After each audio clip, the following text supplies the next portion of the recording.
అందరికీ నమస్కారం. తెలుగు కథల నిలయం ఛానల్‌కి స్వాగతం. అలారం మోగడంతో టక్కున మేలుకుంది వాణి. టైము 4:30. సుధాకర్ మంచి నిద్రలో ఉన్నాడు. ఈ టైంలో లేవకపోతే తను 7కి బస్ అందుకోలేదు. 7కి బస్ ఎక్కకపోతే 8కి ఆఫీస్ చేరలేదు. 2 ఏళ్లుగా ఇదే టైం టేబుల్ అలవాటయ్యింది వాణికి. ఆమె సుధాకర్‌ని ఎప్పుడూ లేపదు. లేపినా లాభం ఉండదు గనుక. బట్టలు వాషింగ్ మెషిన్‌లో వేసి కిచెన్ క్లీన్ చేసింది. రాత్రి పాత్రలన్నీ సింక్‌లోనే ఉండిపోయినాయి. అవన్నీ కడిగాక హాలు, బెడ్‌రూమ్ క్లీన్ చేసింది చీపురుతో. ఉబలాటంగా వాక్యూమ్ క్లీనర్ కొన్నది గాని, దానివల్ల ఎలాంటి ఉపయోగమూ లేదామెకు. ఎవరైనా ఒక పని మనిషిని పెట్టుకుందామంటే, ఇంత పొద్దున్నే ఎవరొస్తారు? తనొచ్చేసరికి సాయంత్రం కూడా లేటవుతుంది. ఇద్దరు ముగ్గురిని కనీసం సాయంత్రం చేస్తారా అని అడిగితే, అయ్యో! పిల్లలకి మా ఇంటాయనకి వండిపెట్టే టైమమ్మా అది అన్నారు. అంతో ఇంతో విశ్రాంతంటూ దొరికితే అది ఆఫీస్‌లోనే. ఒకే చోట కూర్చొని పనిచేయొచ్చు. ఏ వేళటి పని ఆ వేళే అయిపోతుంది. ఇంటి పని అలా కాదు. చేస్తుంటే పుట్టుకొస్తూనే ఉంటుంది. ఆఫీస్‌లో కాఫీ తాగేటప్పుడు, క్యాంటీన్‌లో ఫ్రెండ్స్‌తో టిఫిన్ తినేటప్పుడు బాగా రిలాక్స్ కావచ్చు అనుకుంది వాణి. ఇవాళ కూరలు చేయాల్సిన పని లేదామెకు. నిన్నటి పులుసు, పచ్చడి, బీట్రూట్ వేపుడు అన్నీ ఫ్రిడ్జ్‌లో ఉన్నాయి. ఈ ఫ్రిడ్జే లేకపోతే తన పని ఏంగాను?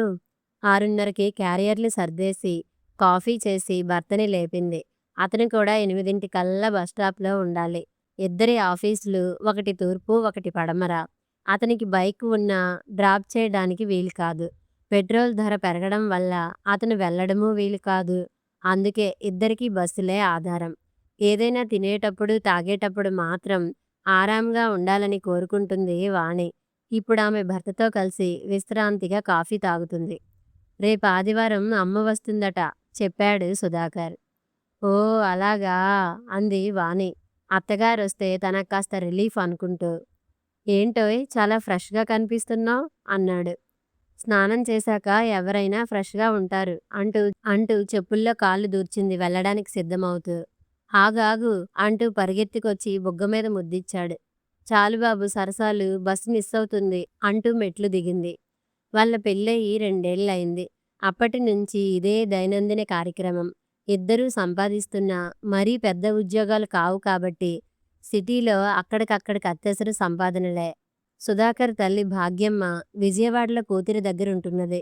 అక్కడ అల్లుడు మాత్రమే ఉద్యోగి. కూతురు 4 మనుషుల్ని పెట్టి చీరల మీద ఎంబ్రాయిడరీ వర్క్ చేయిస్తూ బాగానే సంపాదిస్తుంది. ఎల్‌కేజీ, యూకేజీ చదివే పిల్లలిద్దరున్నారావిడికి. ఆదివారం పొద్దుటే స్టేషన్‌కెళ్ళి తల్లిని తీసుకొచ్చాడు సుధాకర్. ఆవేళ భాగ్యమ్మ గుత్తొంకాయ కూర చేసింది. తను తెచ్చిన ఇంటి వడియాలు వేయించింది. వంకాయ కూర చాలానే మిగిలింది. ఇది ఫ్రిడ్జ్‌లో పెట్టుకొని మైక్రోవేవ్‌లో వేడి చేసి రేపు ఆఫీస్‌కి పట్టుకుపోతాం అంది వాణి. అయ్యో! ఫ్రిడ్జ్ కూరలెందుకమ్మా? 1/4 కిలో బెండకాయలైతే పులుసు ఫ్రెష్‌గా తయారు కాదూ? అంది భాగ్యమ్మ. అమ్మ చెప్పింది నిజమేననిపించింది సుధాకర్‌కి. ఉదయమనంగా వెళ్ళిన కొడుకు, కోడలు ఇక చీకటి పడ్డాకే రావడం. అంతవరకు భాగ్యమ్మకు కాలక్షేపం లేదు. ఇరుగు పొరుగు అపార్ట్మెంట్ వాళ్ళు కూడా పగలు తాళం బాపతులే. కూతురింట్లోనైతే కూతురు గంటకోసారి లోపలికొచ్చి కబుర్లాడి వెళ్తుంది. పిల్లలు 1 గంటకంతా ఇంటికొస్తారు. కాలక్షేపానికేమీ కొదవలేదు. ఎలాగో ఒగ్గబట్టి 10 రోజులుంది కానీ, ఆ 10 రోజుల్లో వాణి కాపురానికి జరగవలసినంత అపకారమే జరిగింది. అరే సుధా! నీకు చిన్నప్పట్నుంచి ఫ్రిడ్జ్ వస్తువులు తినే అలవాటే లేదు. అందుకే కాబోలు ఆరోగ్యం చెడి చాలా నల్లబడ్డావు. తల్లి మాటలు విన్నాక అద్దంలో చూసుకుంటే తను చాలా నల్లబడ్డాననిపించిందతనికి. ఆ మాటకొస్తే అతనేమంత ఛాయి మీరిన మనిషి కాదు. ఏమిటో బాబూ ఈ మిక్సీ పచ్చళ్ళు, రుచీ పచీ లేదు. అదే టైంలో రోట్లో 2 తిప్పులు తిప్పితే నోటికి రుచిగా తినగలం కదా! ఇద్దరు మనుషులకి ఎంతసేపు రుబ్బాలి? అవును నిజమేననిపించింది సుధాకర్‌కు. అరే నాయనా! నీ బట్టలన్నీ పక్కన పెట్టు ఉతికి పెడతాను. మిషన్‌లో ఉతికితే కాలర్లు నల్లగానే ఉన్నట్టున్నాయి. ఏదో నేనున్న 4 రోజులు అలా గడవని. తరువాత సంగతి తరువాత. అంతకుముందు వాణి మిషన్‌లో ఉతికిన బట్టలు కాలర్‌లో బాగోలేక అందరూ తనని చూసి నవ్వుతున్నారనిపించిందతనికి. నేనున్నన్నాళ్ళు ఫ్రిడ్జ్ కూరలు చేయకమ్మాయ్ అని కోడలికి చెప్పి తనే ఉదయం 6 లేచి కూరలు వండటం ప్రారంభించింది భాగ్యమ్మ. లేటైపోయి 4 రోజులు క్యారియర్ లేకుండానే ఆఫీస్‌కెళ్ళి క్యాంటీన్‌లో టిఫిన్ చేసింది. ఏమిటో ఈ ఇంట్లో ఓ మంగళవారం, శుక్రవారం లేదు. గురువారం సాయిబాబా రోజు. నిష్టగా ఉండాల్సిన రోజు. పటాలు తుడవడం, దీపం పెట్టడం చేస్తే ఇంటికి మంచిదమ్మాయి అంది వాణితో కొడుకు వింటుండగా. వారాల వారీగా దేవుళ్ళకి పూజలు చేసే ఓపిక గాని, టైం గాని వాణికి లేవు. ఆమెకి తెలిసిందల్లా ఉదయం లేవంగానే మనసారా దేవుణ్ణి తలుచుకోవడం. అదే గొప్పదని ఆమె విశ్వాసం. అయినా అత్తగారు మాట్లాడుతున్నది వింటున్నది గాని ఆమె ఏమీ బదులు చెప్పలేదు. రేపు శుక్రవారం వాణి. రేపటినుంచి మనము పూజలు మొదలు పెడదాం ఉత్సాహంగా అన్నాడు సుధాకర్. అలాగే మీరే ప్రారంభికులు అంది వాణి. అయ్యో అదేమిటే తల్లీ, అవన్నీ ఇంటి ఇల్లాలు నిర్వహించే బాధ్యతలుట అంది భాగ్యమ్మ. వాణి మాట్లాడలేదు. సాధారణంగా వాణి ఇంటికి రాగానే స్నానం చేసి హౌస్ కోట్లో దూరేసి చకచకా పనులు చేసుకుంటుంది. ఓపిక లేకపోతే రిలాక్స్ అవుతుంది. ఆ వేళ భాగ్యమ్మ తాలూకు బంధువులెవరో ఆమెను చూడడానికి వాళ్ళింటికొచ్చారు. అమ్మాయ్ ఇవాల్టికి చీర కట్టుకో అన్నది భాగ్యమ్మ. అత్తగారి మాట కాదనలేక స్నానం చేసి చీర కట్టుకుంది. ఆ వచ్చిన వాళ్ళు భోజనాలు పూర్తయినాక 11 వరకు ఉన్నారు. వాణికి కళ్ళు మండుతూ మూతలు పడసాగినాయి. శరీరం కూర్చోవడానికెంత మాత్రం సహకరించలేదు.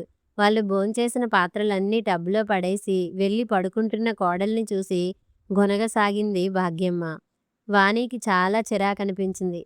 నువ్వు మగాడివి కాబట్టి నువ్వు ఏ పని చేయనక్కర్లేదన్న ఒక ప్రాచీన సిద్ధాంతాన్ని ఉగ్గుపాలతో రంగరించి పోసి సుధాకర్‌ని పరమ అప్రయోజకుణ్ణి చేసిందీవిడ. ఈ ఆధునిక యుగంలో ఆ పాత సిద్ధాంతాలకి కాలం చెల్లిందని తెలీదూ అనుకుంది. మొన్న అత్తగారు అదీ ఇదీ సణుగుతుంటే, మీరుంటే అన్నీ బాగుంటాయి అత్తమ్మా. పోనీ మీరిక్కడే ఉండి మీ అబ్బాయి ఆరోగ్యాన్ని, నన్ను జాగ్రత్తగా చూసుకోండి అంది.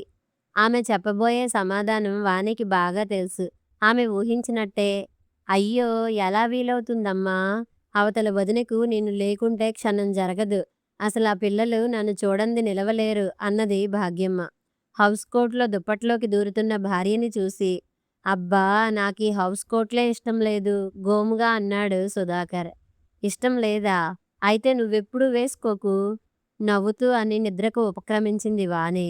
ఆదివారం అత్తగారు ఊరెళ్తున్నారని స్టేషన్‌కి వెళ్లారు దంపతులిద్దరూ.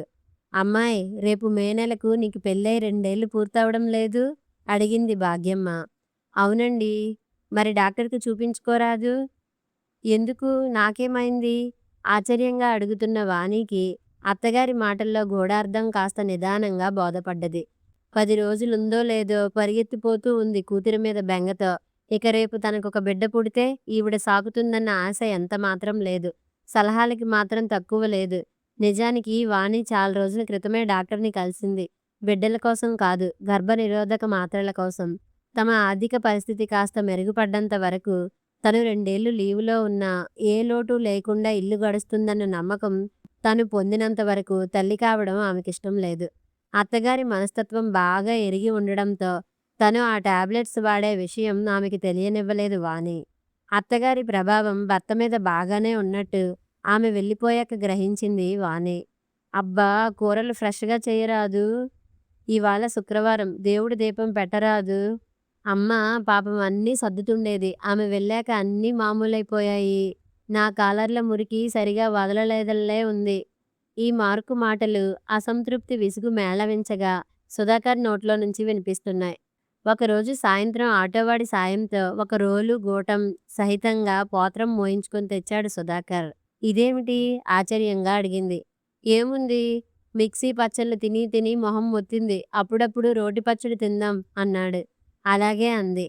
మరుసటి రోజు ఉదయం 6కి భర్తను లేపి, సుధా వేరుశనగ పప్పులు వేయించా, నువ్వు కాస్త రుబ్బి పెట్టావంటే ఎంచక్కా ఇడ్లీకి రోటి పచ్చడి తిందాం అంది.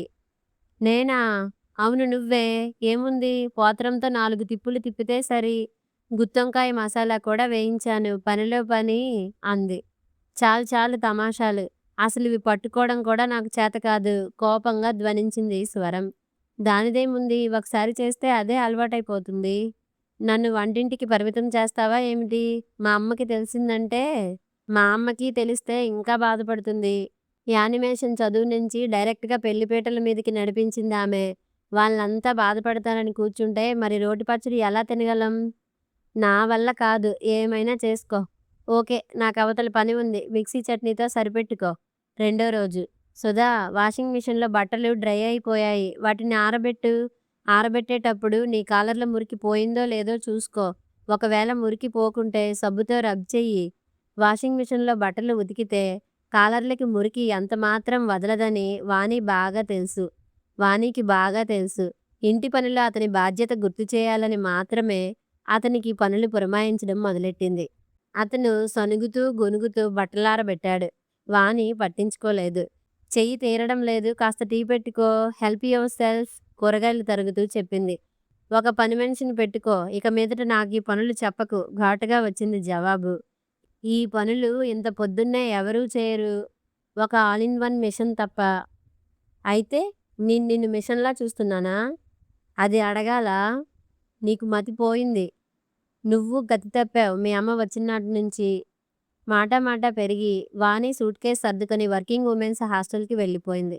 మొదట్లో పోతే పోనీ మా అమ్మని పిలిపించుకుంటాను అనుకున్నాడు సుధాకర్ బెట్టుగా. తల్లికి ఫోన్ చేస్తే, అయ్యో నాయనా! నాకెలా వీలవుతుంది? పిల్లలిద్దరికీ పరీక్షలు. అసలే ఎల్‌కేజీ, యూకేజీ చెప్పిందావిడ. ఉక్రోషంగా వాక్యూమ్ క్లీనర్ తీశాడు. దాన్ని అటూ ఇటూ తిప్పేసరికల్లా భుజాలు, నడుము నొప్పెట్టాయి. అంతేగాని కసువంతా ఎక్కడిదక్కడే. పక్కింటి ఆంటీనడిగి 4 రోజులు వాళ్ళ పనిమనిషిని పంపమని రిక్వెస్ట్ చేశాడు. ఒకరోజు అతను 7:30కి తాళం వేస్తుండగా పనిమనిషి ఎదురొస్తూ కనిపించింది. రెండో రోజు సాయంత్రం వచ్చింది. ఇంట్లో వంట లేదు కాబట్టి అంట్లు ఏమీ లేవు. కసువు ఊడ్చి, ఇల్లు తుడిచి వెళ్ళిపోయింది. మూడో రోజు 5:30కే కాలింగ్ బెల్ మోగితే ఎవరా అని తలుపు తీశాడు. ఎదురుగా పనిమనిషి. ఆఫీస్‌కి వెళ్తూ తన వాచ్ కోసం ఫ్రిడ్జ్ మీద చూశాడు. కనబడలేదు. బాగా వెదికి అదింక లేదని నిర్ధారించుకున్నాక ఆ పనిమనిషిని మాన్పించేశాడు. అతడికి హోటల్ భోజనం సరిపడక అమీబియాసిస్ పట్టుకుంది. నీరసంగా ఉంది. అసలీ పనంతా వాణి ఎలా చేసేది? ఆటం బాంబు కంప్యూటర్ కనిపెట్టిన వాడికన్నా సరిగ్గా ఇంటి పని చేసేవాడే మహామేధావి అనుకున్నాడు. అతని ఈగో స్వేదరూపంలో కరిగి ప్రవహించింది. 20 రోజులకు అతనికి జీవితం మీద విరక్తి పుట్టింది. వాణికి ఫోన్ చేసి, ఏం తల్లీ నువ్వొస్తావా నన్ను రమ్మంటావా? అన్నాడు. నువ్వు రానక్కర్లేదు. నేనే ఆటోలో వస్తా నవ్వుకుంటూ చెప్పింది వాణి. ఇదో చెంపలేసుకుంటున్నాను. ఫోన్లో వినపడుతోందా? అంతా అబద్ధం. సొరకాయలు కోయడం బాగా నేర్చుకున్నావు. వాణి, ఆ గుత్తొంకాయ మసాలా ఇలా పడేయ్. రోట్లో రుబ్బిచ్చేస్తా. నీ వల్ల కాదులే. మిక్సీలో వేస్తా ఇల్లు సర్దుతూ చెప్పింది వాణి. ఏం పర్వాలేదు. అదేం బ్రహ్మ విద్యా? 2 తిప్పులు తిప్పితే అదే ప్రాక్టీస్ అవుతుంది అన్నాడు రోలు దగ్గర కూర్చుంటూ. రుబ్బడం అంత సులభం కాదు. ఏదైనా చేశాక చెప్పు నవ్వుతూ అంది వాణి. కథ సమాప్తం. మరిన్ని మంచి కథల కోసం మా ఛానల్ని లైక్ చేయండి, షేర్ చేయండి, సబ్స్క్రైబ్ చేసుకోండి.